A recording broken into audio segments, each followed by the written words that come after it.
A bird built her nest on the window ledge above our front door. Lex and I had been so preoccupied, we didn't notice any activity until after we'd agreed to a very generous purchase offer.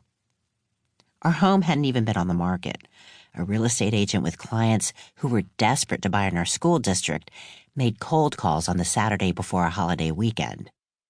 Neighbors who'd heard us talking about maybe eventually downsizing directed the agent to us. Nest construction was completed during the week we entered and exited our home through the garage to ensure the oil-based paint recoating the front door dried properly. We considered knocking down the nest, but then Link and Sonny counted 3 eggs in it. The kids had climbed a ladder they'd set up inside our home for a look-see during a weekend visit to rummage through the big plastic bins we'd moved from our Richmond, Virginia home a decade earlier. They excitedly unpacked, then carelessly repacked treasures from their youngest years.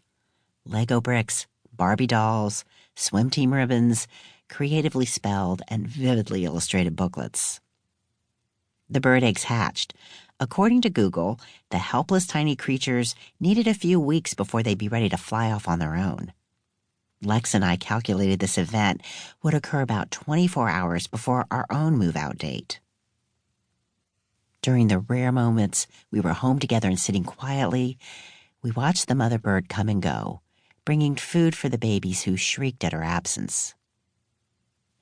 If there was another meaning to the bird's presence, beyond ironic metaphor, Lex and I didn't have the emotional energy to consider it.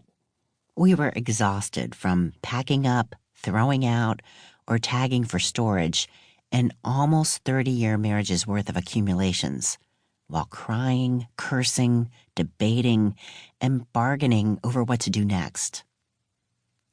Lex offered me temporary refuge in the condo rental he'd quickly found on Craigslist.